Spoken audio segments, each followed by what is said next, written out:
For the Wild is brought to you in part by the Calliopeia Foundation. We are grateful for their continued support and the support of grassroots contributions from listeners like you. Learn more at calliopeia.org. To make a donation, visit forthewild.world/donate or find us on Patreon. If you'd like to support us in other ways, consider sharing our episodes through social media or leaving us a review wherever you listen to the podcast. Welcome to For the Wild podcast. I'm Ayana Young. This week, we are rebroadcasting our interview with Kerry Knudsen, originally aired in April of 2019. While we draw upon Kerry's extensive knowledge of lichen, we also dream into navigating beyond the chaos of today. We hope you enjoy this special encore episode. Anything citizen scientists can do to help professional scientists or to, like me, to develop a career of your own is tremendously valuable at this time, because the environment is changing way faster than we imagined and may even be changing faster than is currently projected. Today we are speaking with Kerry Knudsen. Kerry is a mycological taxonomist and lichenologist at the University of Life Sciences in Prague. Kerry founded a lichen herbarium at the University of California at Riverside and has published 215 papers and articles on lichens. He is a specialist in the lichen biodiversity of Southern California and in the order of Acarosporales. Acarosporales. Yeah. In the order of Acarosporales, which occur around the world. With his wife, Jana Kocourkova, who is also a lichenologist, they have begun a 4-year project working on lichen biodiversity in the Chihuahuan Desert in New Mexico. Well, Kerry, thank you so much for joining us on the show. Like I was mentioning earlier, I'm absolutely mesmerized by lichens, as I'm sure you are, and it's really wonderful to be able to share this time with you and focusing on these incredible creatures. So, Kerry, you're credited with discovering over 60 species of lichen previously unknown to the scientific field. Yet your fascination and dedication to lichen is, as you describe, unorthodox. While it's a simple question, I would love to begin with you sharing your personal story. How and when did you become so enamored with lichens and their complexity? Well, I wanted to study botany, and I was forced into retirement by a disability. And so I prepared to go back to college to study botany. And the rehabilitation people said I was too old to invest in a college career for me. So I was really depressed. So one day at my desk where I had my microscope and stuff, I told my daughters, I said, whatever's behind the house, lichens or mosses, that's what I'm going to study. And luckily that day I found 3 lichens. And I knew there weren't many people working on biodiversity in that field, and no one in Southern California working on it. So I began studying it, and from the very beginning, I aimed to be a professional scientist. So after about 2 years of study, I joined the Sonora and Flora project, describing Acarosporales for Arizona and Southern California. And at the same time, I started a herbarium at UCR, specializing it just in Southern California's lichen flora. And Southern California is really diverse because it has deserts, mountains, and even it has a large coastal area and 8 islands. So for the last 18 years, I studied this whole area, built up a herbarium just on Southern California, and wrote mostly about Southern California lichens. Thank you for sharing that. And your story is an inspiring reminder of the importance and tremendous impact that citizen science, or perhaps intimate immersion with the earth, has, especially during this time. So I'd just love if you could share more on the beginnings of this process, and does citizen science take on new meanings in this age of loss? Well, yeah, one thing that's, especially here in America, you can see under Trump, there's an attack on scientific funding. Also, in terms of museums, herbariums, there's a low amount of investment going on in all of North America in these institutions, in most universities. So right now, if a person can do professional work or help people doing professional work, it's invaluable, because at this time, taxonomy and biodiversity, despite all the talk about them, is really being ignored. See, right now we came out of a molecular biological revolution in science.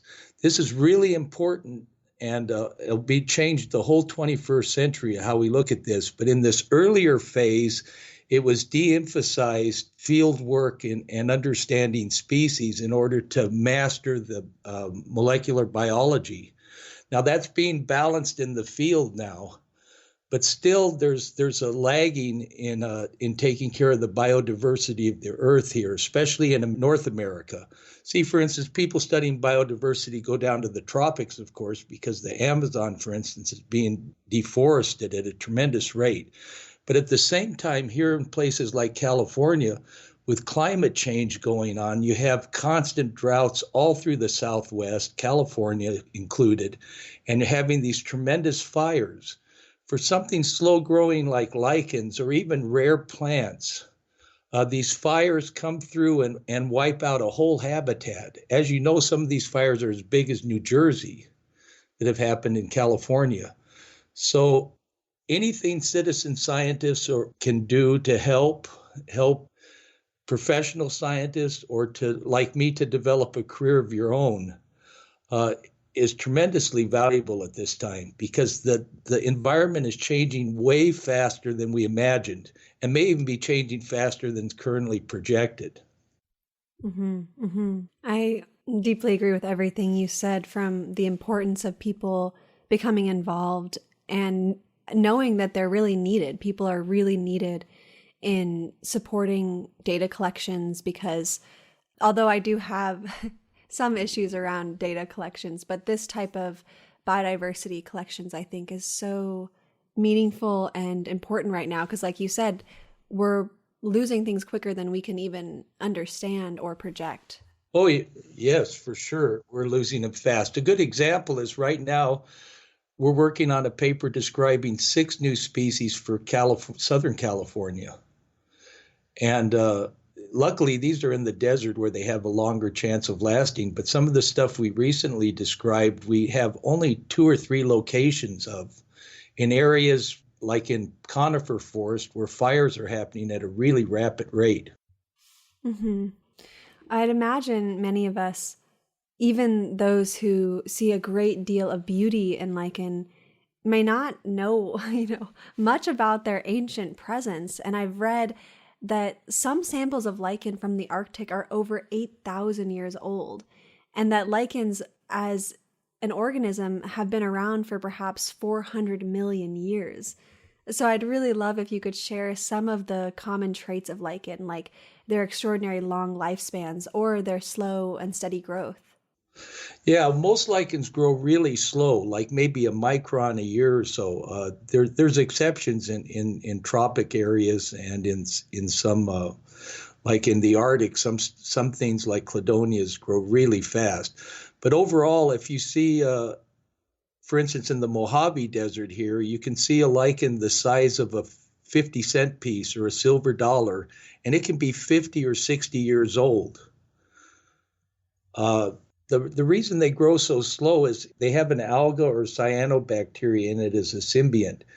And most of the time they only are photosynthesizing or actually alive and working only like early in the morning, during rainstorms, high humidity, and then the rest of the time they're dormant. So if there's a secret to long life in lichens, it would be that we spend most of our time asleep. On looking for lichens, you've said, quote, "When I'm looking for lichens, my mind is clear and I'm completely visual. There is an art to looking for lichens, a non-rational appreciation of reality," end quote. I was hoping you could expand upon this and then perhaps share with us your appreciation of lichens from a contemplative or aesthetic perspective as dreamlike objects of wonder rather than items of scientific categorization. Yeah, for sure. Because science is basically a rational process. I mean, if I'm looking at diversity, I'm analyzing it. I spend most of my time in a lab looking at a microscope, doing measurements, studying literature, writing. All of that is a real rational activity, and you can get sucked up into that. Also, the collecting. I can agree with you that there's a lot of miscollecting being done, and that's another part of it. It becomes like an avarice, rational activity of collecting things. Now, two things I really think we have in nature is both, first thing, the contemplative part. I'm an atheist, of course, but in nature, even when I'm doing scientific work, I try and stop several times during the day. And maybe every time I look at something, and I just stop and have my mind completely silent and just feel complete unity with reality. And that's a feeling that you can get in nature in small areas or in big, large areas like a redwood forest. It's in you, and it's feeling that unity with reality and with life, that we're part of a giant process of life that goes back billions of years. That part, I think, is every scientist should be practicing that, and all of us can appreciate that in nature. The other part is the aesthetic part. That's a little different. That means your mind's clear and you really observe. So you enjoy like the colors. For me, the lichens are beautifully colored, most of them, but you enjoy the colors, the shapes, you enjoy the beauty of the relationships of things, and that's basically very visual. But also includes your hearing sounds, and that part's aesthetic, but that's a different wavelength in your brain. And the second part, what I was first talking about, the contemplative part, that takes a little relaxing. And for some people, that they have to get beyond just thinking or just being active, hiking and as a sport. And you just have to relax and really let yourself go. Thank you so much for sharing that. I felt you in it, and I feel really similarly myself when I'm in the forest and I'm building relationships with the plant life and the mycological life, the lichen life. And I agree, lichens are just incredibly beautiful and mesmerizing, and the colors are incredible, the shapes and the way they grow onto one another. Like, I'm thinking of this one lichen that I don't know the name of, but it kind of is like this seafoam green, and then at the end there's these little dark orange red balls at the end of and they're just, you look and there feels like there's worlds within worlds in lichens. So I really feel you. Now I want to go back to, you had mentioned fires, and lichens, as you also mentioned, take an incredibly long period of time to grow. Further testament to this would be that it takes over 50 years for lichens to recover after being exposed to fire. And in California, especially Southern California, we have seen an increase in fires, and we probably will continue to. So I'm curious as to what the lichen population is going to look like in California should these fires continue to grow, or even how the lichen population has changed in the last couple of years. Well, there's two things going on. One thing is, we'll take Cajon Pass, which you leave Southern California's coastal area between the San Bernardino and San Gabriel Mountains, and go out to Mojave. This is a long pass through there. It had a lot of fires in the 1990s. It had good chaparral, good soil conditions, good rocks, a lot of rocks, and it would have been a good lichen area. There's even some historical records from 100 years ago from this area. After the 1990 fires, when I was doing a survey of the San Bernardino Mountains, I could not find any lichens through this whole area. Okay, and that's after 20 years. So, and that's a little bit drier habitat. So we're getting these lichen deserts, okay, where the fire has burnt through, and because of fragmentation of the environment with housing, urban development, freeways, and other things, there's not easy for the lichens to recolonize an area. So you have either these lichen deserts, or if the conditions are right and at least some lichens get back established, there's lower diversity. So because a good lichen habitat, say like on the Channel Islands, where there's hardly been any fires off the coast of California, these habitats, even though they've been destroyed by grazing somewhat, some of the vegetation and things, this is a continuous habitat since before the Pleistocene. So you have like literally 300-400 species all within a 20 square mile area. So we don't know how much diversity's already been lost in Southern California from fires.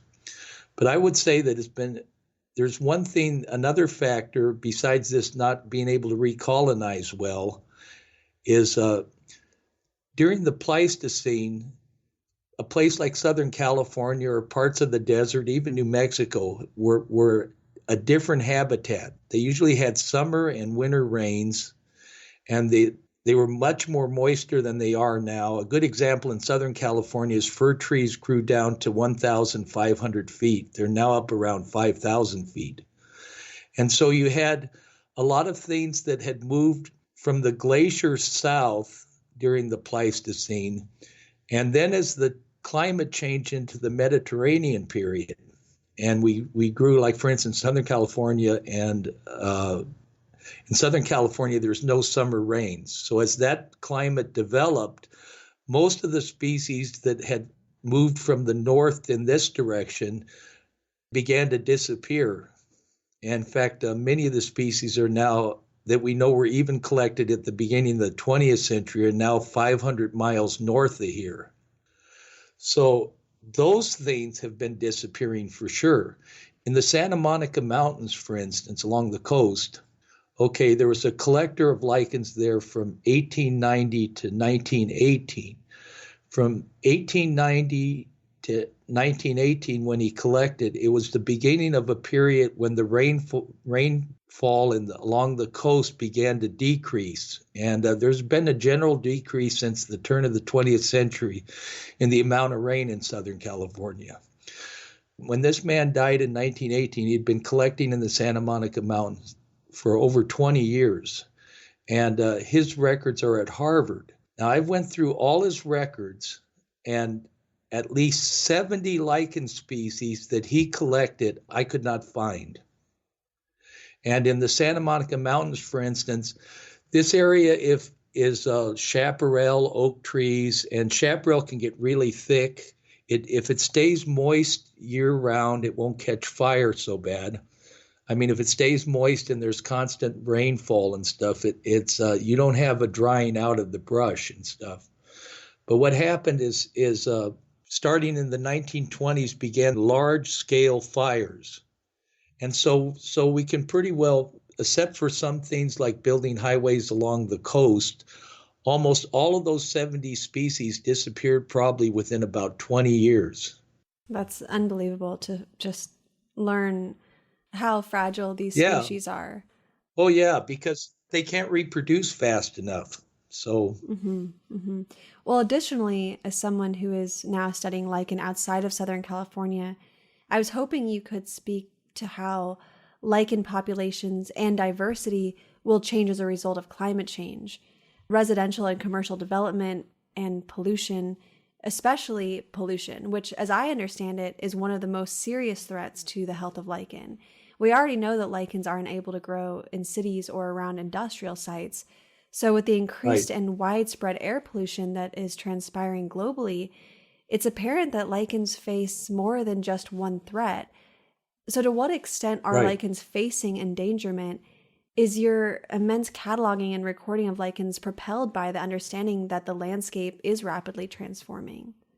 Well, one thing with the air pollution thing, say just from nitrates, even if the lichens are able to absorb the nitrates and not be affected, it changes, for instance, on ones on bark, it changes the pH of the bark and causes a decrease in habitat. It causes an acidification of the bark. And So that's the main problem with air pollution. It was much worse when we were in sulfur dioxide and having acid rains. So some stuff is coming back, but it's being limited by this nitrates, which are selecting towards certain species that are more common. The other thing with even in the Pacific Northwest and stuff, this constant droughts is the main problem, though, because it's still a fire hazard. That's probably the biggest danger I see going on even in the next 100 years. Mm-hmm.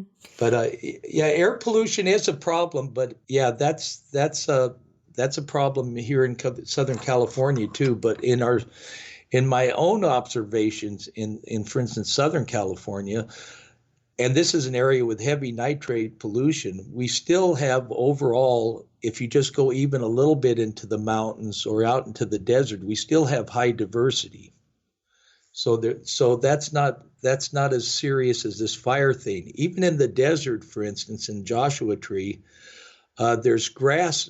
Different kinds of bromas came in, are invasive grasses that are in the desert. So what used to be a fire that would start and just burn for some brush and be uneven, now like has all this fuel from the built up brome and just burns through and burns down the Joshua trees. One of the biggest Joshua tree areas was completely burnt with some of the biggest trees that are in Joshua Tree. And it's all from this buildup of grasses. See, that's another thing that's a problem with all these, with lichens is it's these invasive species that come in and add to the fuel load in areas too, besides the fire. Wow, that's fascinating. So lichens are going to have a tough time anyway in the next 300 years as we go through this extinction event we're living through. Yeah, it's fascinating and really depressing to hear what happened in Joshua Tree and these invasive grasses that are giving more fuel and helping the fires burn longer and more potently. So it's hard to hear, but it's important to hear. And I do want to just mention around air pollution. I remember when I was learning about usnea and I'd heard, if you're seeing usnea, then that's a good sign that air pollution is not overtaking the area per se. Right. But then I also thought I had read that usnea was also uptaking cesium-137 from the Fukushima fallout. And so I was kind of trying to balance the understanding that these lichens can survive when there isn't so much air pollution, yet they are uptaking pollution from the air. And, I know usnea for a lot of people is used for herbal medicine. And so to think about what are the lichens uptaking and then how is that going into our body if we are using it as medicine. But then, of course, the flip side of that is if it's in the medicine, it's in everything. We can't escape from it. So, of course, we should be careful about what we take into our body and where it's coming from. But there's nowhere to run from this global, There's one thing that's a little bit different with lichens is they have in order to grow an algae or cyanobacteria within it, the fungus develops a thallus that's contains the alga or photobiont, from which it derives its nutrition. Okay, this thallus, whether it's like stringy with usnea or looks like a leaf, or like crustose lichens, looks like a bunch of bumps. This thallus has a lot of space in it. And the lichens are able to make cysts out of stuff. They're able to have these chemicals come in and they just isolate them within themselves. So we were doing in a lichen air pollution study that my wife was just working on in the Arctic, in Norway, up in the very top of Norway. They decided that lichens, it was better to study the top layer of a moss that grows year by year than to study lichens for trying to calibrate the air pollution over a period of time. The reason is the lichen keeps storing the pollutants within it, and it has the space to do that and isolate it without being poisoned. So lichens probably, if you're in an area where you're concerned about air pollution or radiation or whatever, lichens are more likely to have concentrated this stuff than, say, a plant that grows in 1 year or a moss. So I'd watch where I collect my herbal medicines.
Well, like all living organisms, lichens too, of course, they play meaningful roles. They're food sources for many beings: slugs, squirrels, mites, and even humans, like we were just talking about with medicine and whatnot. And they serve as nesting material and are home to so many microorganisms and insects. And they also aid in soil formation, establishing vegetation. And I raise this topic of their ecological importance in connection to the way in which we assign value to the natural world. I assume many of us would overlook lichen or maybe even dismiss it as inconsequential being. And I know culturally we fail to recognize the inherent value of really any organism, human beings included. So I'd really like to transition to a conversation on what you noted as a utilitarian versus capitalist view in the field of lichenology and beyond. And especially it seems that now more than ever, if we don't change our value system, we stand to lose so much. And I think about how the fate of lichens in the Anthropocene is akin to that of insects, wherein so little is known about either that it's not even feasible to even understand what the repercussions are should they disappear.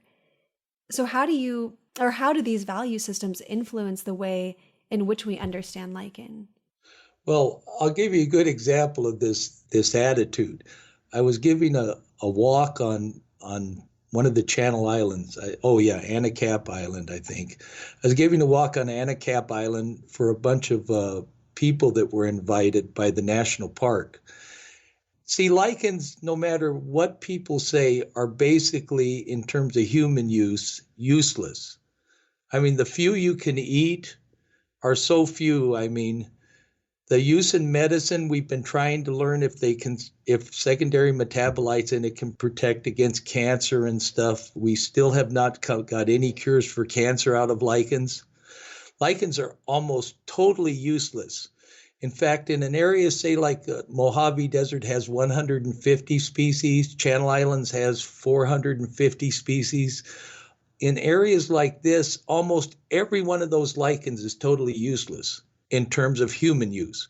So we were giving a walk and I was explaining that, and one guy got very angry and says, "This is not the way you should be telling people about lichens. You should be telling them how useful they are to people."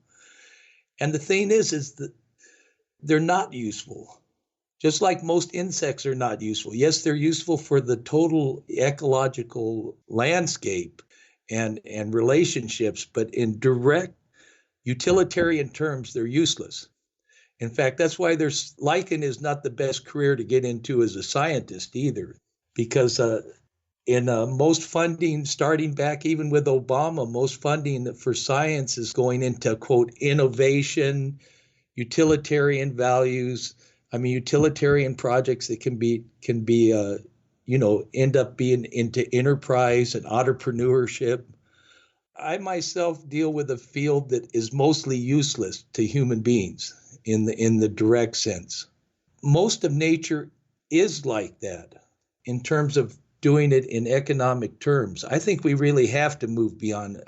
We have no choice but to move beyond capitalism.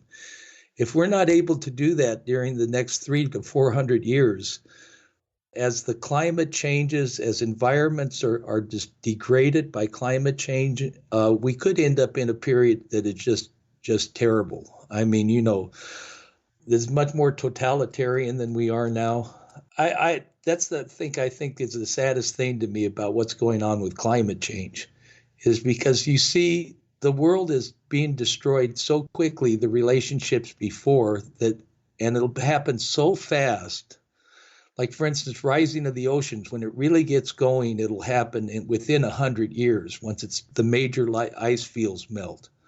I mean, you're talking about most of the populations of the world being wiped out for where they live. They're going to have to migrate somewhere. It's going to be a gigantic mess. And we have no way currently as a united people of the earth to deal with this problem. Everything's divided up between different economic and political power groups. So unless we move beyond capitalism, we may be heading towards extinction. Well, we are, in so many ways. We are. Yes, I agree. We're there. We're in the extinction crisis. It's interesting to hear the 400 year scenario. I've never heard those numbers before, so I'd like to hear about that. And maybe also just in terms of extinctions, I was reading that right now there's only 2 lichen listed as threatened or endangered by the U.S. government, and you can compare that to 942 plants and 1,447 animals on the endangered species list. So I think that's interesting to note. And then also on the topic of extinction, I just wonder what does and does not get recognized. It's been brought to my attention in doing some of the research for this interview, just how much we've become reliant on extinction as a metric. So I'm wondering, do you see any problems with this sort of hyper attention around extinction? Because are we falling into this trap of only caring about one set of species at a time once they tip towards extinction, rather than focusing our energy in acknowledging the tremendous inherent value of all life? Yeah, well, I totally agree with you. That's this whole idea of just concentrating on rare species is BS, because as important as it is to for instance, save the red wolves down in the red states, or make sure that redwoods continue being repopulating, and all these things are really valuable. A real wild place is a gigantic relationship of many things that are common. Okay, many of the species are common. It's the whole environment that these rare species, the rarer species, also exist in. But by concentrating just on the rare species, it tends to take away from the habitat and appreciating the wholeness of nature and habitats. And a lot of that lichen habitats that are burning in, for instance, Southern California, nobody would consider particularly valuable. They have maybe 3 or 4 main chaparral plants, or they have oak trees that are everywhere, coastal live oaks. They have their granite areas, and there's nothing there that's usually rare in the plants. Well, Southern California does have quite a few rare plants, but a lot of these areas are not that particularly rich in rare plants. Yet when they go, and this is happening all over the world, when these common areas go, you're losing a tremendous part of nature. It's just like when I was saying about these lichen deserts. I mean, you go there and the plants are there that came back after the fire, the habitat's there, the rocks and the beautiful landscape. The thing is one part's gone. And with that one part gone, it's just like when you're in a forest that's been some of these artificial forests where they've been cut down and regrown, or areas where you walk in and you hear no sound hardly. Yeah, I think a great thing about this program you got going with your group is that it concentrates on the wholeness of nature. Politically, these endangered species things are under constant attack. So I mean, they're not really that effective overall anymore. They have a built-in economic factor that can be taken to court, and that still hasn't been worked out. So without some kind of political change, even this concentrating on rare species is taking us away from concentrating on the protection of all of nature.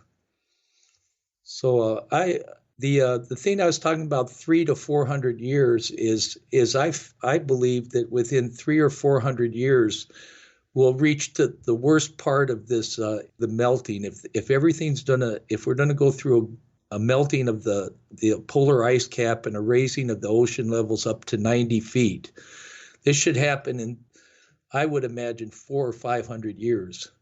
And when we reach that point, when it's over and we've gone through all the first part of everybody trying to migrate and all the wars that are going to come out of that, I think at that point we'll reach a point where we'll be looking towards the future if it's not completely out of control. But we'll be seeing in nature a large amount of the species that exist now be gone. And so I just use that as a general figure.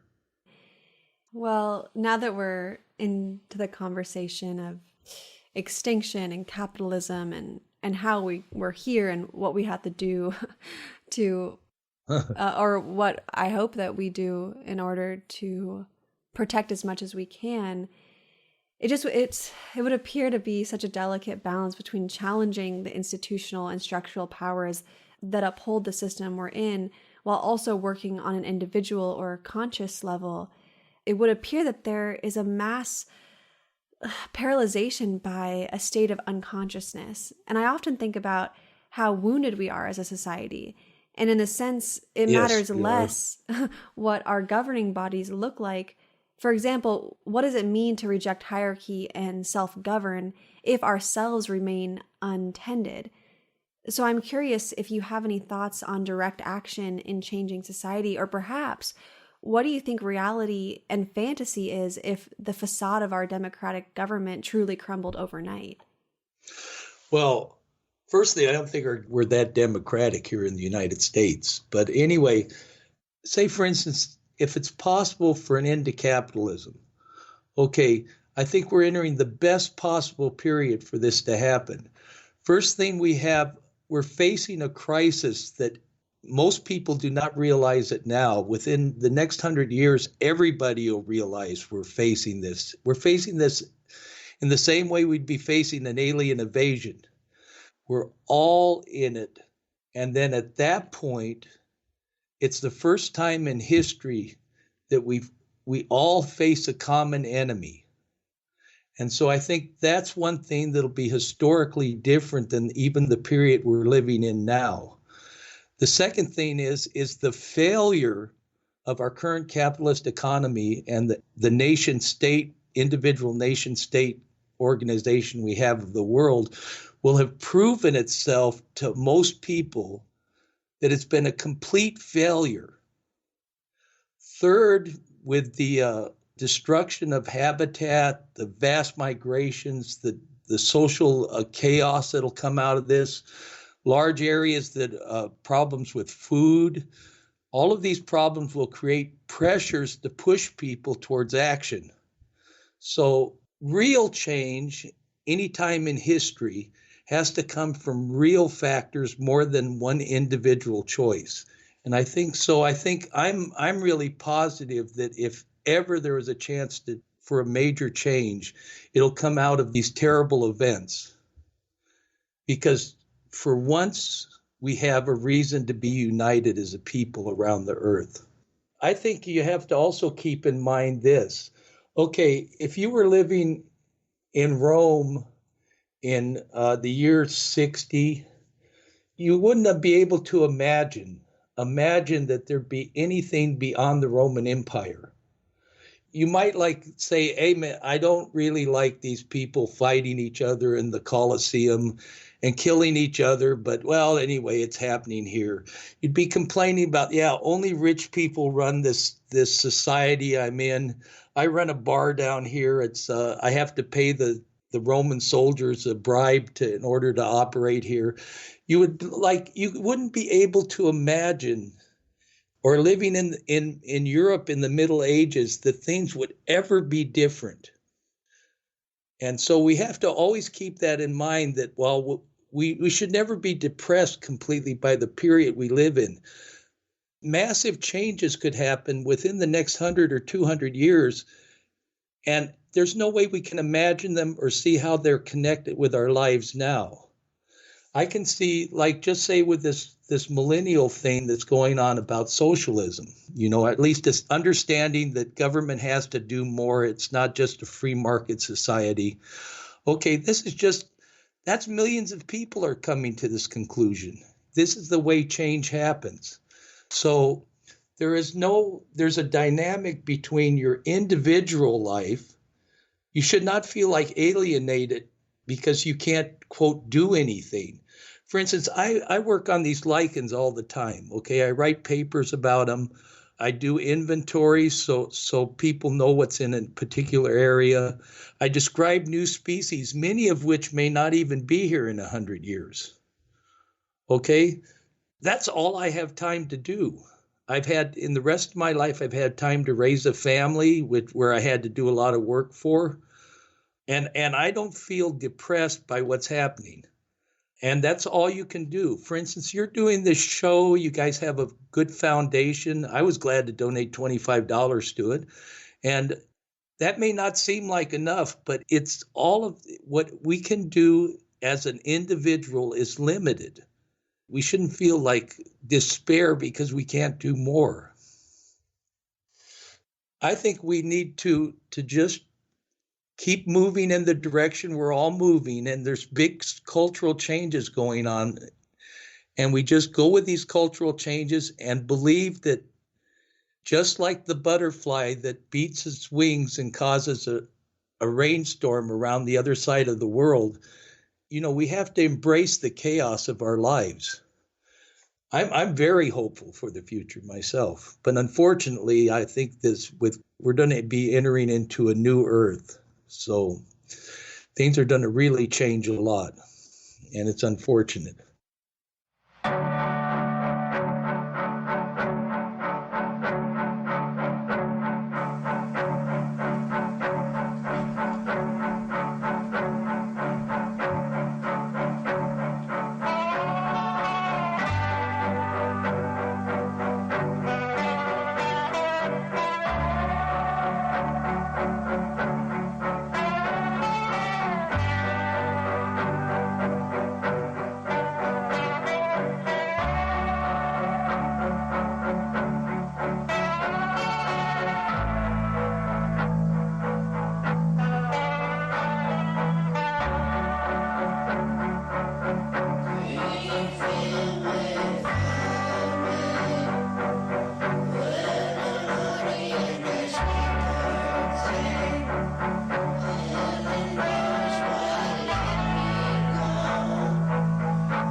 A lot of what you said picked me up a little bit from my drooping shoulder feeling. It's easy to get depressed, yeah.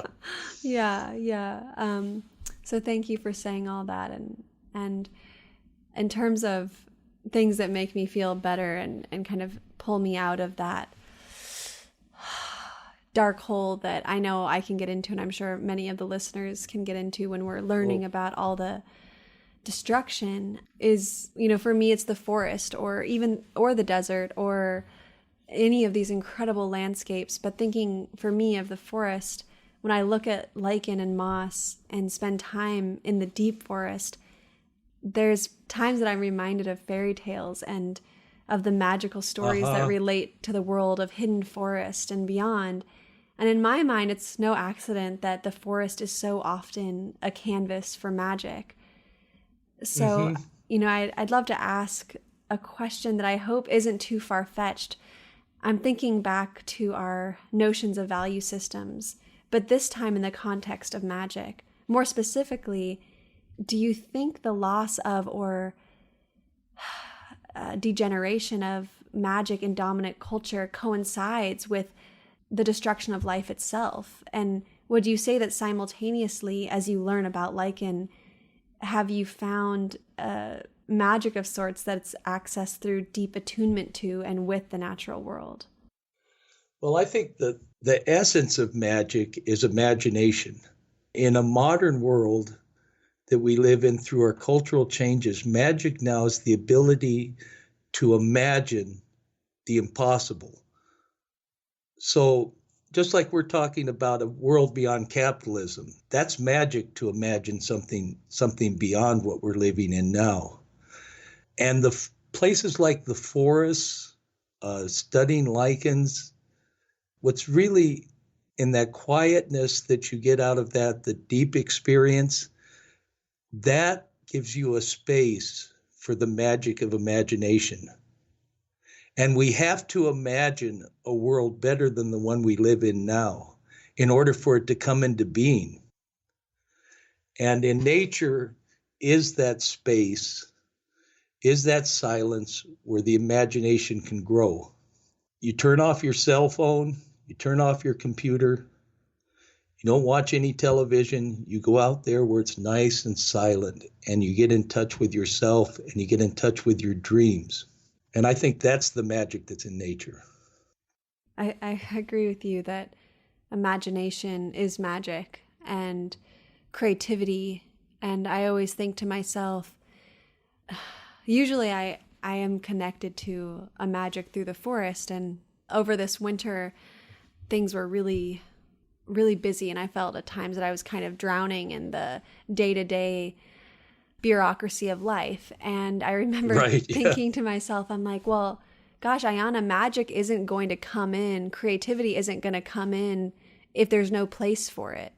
Magic is magical. Magic is a star of the show, and they need a place at the table, and they need to be served, and they need to have offerings to them. And so it really was clear to me, and I know I felt this before, that we have to turn off the TV, turn off the phone. We have to turn off these mechanisms that distract us in order to allow magic, creativity, imagination to show us anything, to offer us anything. And if we're not offering that space and that respect and that gratitude to magic and so on, we're not going to be able to tap into the immensity of what it is. And I can say for me, when I get lost in the despair, when I can tap into the magic of the land and within myself, things begin to open and possibilities begin to open. I really feel that deeply. And I wanted to go back a bit because as we're talking about possibilities and imagination and this so on and so forth, it makes me think again about citizen science.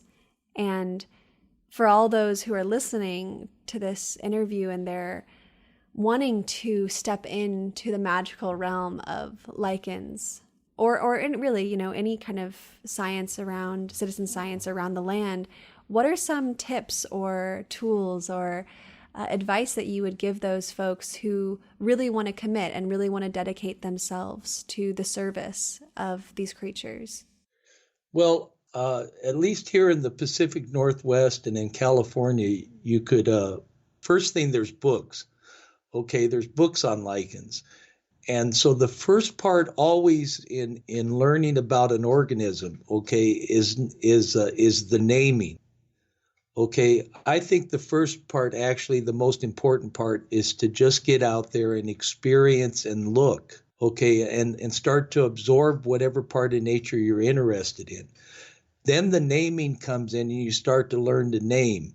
Okay, at that point, you usually need to contact other people. And for lichens, there's, for instance, a Northwest lichenologist in the Pacific Northwest. There's a California Lichen Society in Southern California. I mean, in Northern California. They're not actually too active in Southern California, just a few members. There's, for instance, a new lichen curator at the Santa Barbara Botanical Garden that's already in her first month going out and taking people out into nature.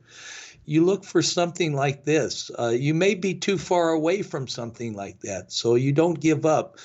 Lichens, like insects and stuff, are hard to work on. Okay, so I started working on them with a dissecting microscope. With dissecting microscope, just to look at them up close, or with a hand lens, you need to look at them. You need to look at them with equipment. You need to be able to look up closer than you can see with your eye. So that creates a problem with this, because then you have to have a dissecting microscope. And then if you're going to try to identify them, you usually need a compound microscope. So once you've made that commitment, then you're up into a different level. And when you make that kind of commitment, then you're going to have to really study. And it's like learning to play guitar, though. You could do it in 15 minutes and a half hour a day and become good at it. But that's the level where citizen science starts to become real science. And then it's just, don't forget, science wasn't like it is now. Science originally began with people studying stuff as a hobby, basically. Science, the word science is only a couple hundred years old. And now it's a whole academic thing, whole government agencies and stuff. Once you've reached that level, then you're going to need to connect with either people working at universities. Another thing is any area, even if you can't contact these social groups, or if you don't have a good contacts at a university or meet the right people at a university, go to any national park, any reserve, any national forest. There's people there. They are so understaffed that anything you want to work on, you can get help with. You can volunteer. Say, for instance, the Joshua Tree, they have money to study the drying out. In Mojave Desert, the rainfall's going down. And so they're worried about the existence of the Joshua trees. You can go in and volunteer to help collect the data for that. And then if you're like me, when I started studying lichens, I wanted to understand what I was doing. So for the first 2 years, I never contacted anybody. I studied what was in the hills behind my house, which was basically private property, so we could collect there. And then I went and called the state park. I went and called the National Forest for the Cleveland National Forest, got hold of the botanist, and they gave me a permit to go out and learn. And all I was supposed to do is contact them if I found anything interesting. So this higher level, getting into the real science, and you're not just collecting data for, say, like this Joshua Tree thing. You don't need to know anything about, but you don't need to be a botanist to do that. If you're going to this higher level of science, no matter what you're studying, there's almost always a need for that. You can get help from the national parks. And then usually in most things you study, there's a regional expert. And these people are enthusiastic, if you can get hold of one, to talk to anybody that's interested in what they're interested in. So what I did is then, once I felt confident about what I was doing and got my direction, once I got a permit and then was able to collect more material and study it, then I started contacting scientists that they were already academically established, asking questions, writing them. You could do this with botany, insects. It's not just lichens. And I got answers from most of them. So there's different levels of I don't like the term citizen science in some ways, but there's different levels of this involvement you can have without being an academic and having a doctorate. So it's possible to go through these stages. Once you've reached the stage where you're working on a field, okay, you're not going to be able to do, well, we will be able in the future, but right now, for instance, you won't be able to do molecular biology. So you'll have to realize when you're getting into something like lichens, insects, or whatever you're studying, that you're not going to be able to have access necessarily to the most advanced techniques. So what I did when I got into this is I said, okay, I'm not going to have money for molecular work. I'm not going to be able to go study that. I said, so what I can do is I can do biodiversity studies. So you find out what you can do, look at the field, and you can get an idea of what's needed. So I knew that nobody was working in Southern California. I knew that a flora was coming up, that they needed information for that. I know that the places I went to were interested to know what lichens they had. So I was able to fill a gap that was missing. So whenever you're getting into one of these fields, you look for a gap where you can fill in a spot. This is if you're going straight into the science. And so you can, on that level, you can become a citizen science, a real scientist without having an academic degree. The only trouble with this, though, is making money. So, I mean, you have to balance this with somehow making a living. I myself was forced into disability, so I had a pension coming in. So I was able to do it full time. And then now I'm retired now, and I have a job at a university doing this. I was hired by this university in Europe because of the amount of writing I do, which is much more than many scientists do. So it's unlimited what you can do if that's what you really want to do in something like this. You just have to follow like the advice I gave you. And if you're working on this stuff, once you get into the science part, you have to, from the very beginning, aim to be really good. So that means like really mastering the field, which you can do. By the way, even at a university where we train people, my wife has students all the time that I deal with. Once you get past the initial first 4 years, basically, even a scientist at a university learns by doing it themselves. So you shouldn't feel like if you're going to get into this and you have the ability to do it, you shouldn't feel like any inferiority complex to somebody that's going to a university. In fact, in a lot of ways, you're more free than they are. I mean, I'd be happy if just everybody noticed lichens and enjoyed them for their surreal and psychedelic colors. And if they didn't do science, just were aware of that. Then the second level, of course, is to learn to name them. And you can learn that by going to any of these groups. You go out with a group of people that know what they're doing, and you can easily pick up 10, 15 genera in a day. And a lot of them, because they're by colors and stuff, you can learn fairly quickly. Getting the real science then is dedication. I hope that helps a little. I'm not sure what. No, it helped, and I'm grateful for how thorough you were. I think it's going to really be a good roadmap for folks listening who want to be more dedicated. Well, as we wrap up this wonderful conversation, thank you so much, Kerry. I just want to offer the floor one more time for anything that maybe wasn't mentioned that you want to make sure people hear about. But otherwise, this has been such a rich and moving conversation. So thank you. Yeah, I just want to say I think it was great that we talked about a world beyond the one we live in now, because from the magic of imagining, the second part of magic is will. And from that imagining, we can get the will to change this world.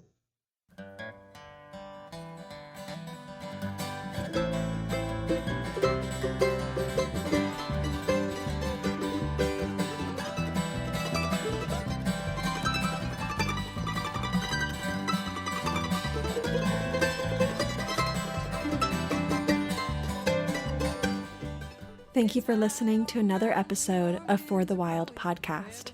I'm Ayana Young. The music you heard today was from the Savage Young Taterbug.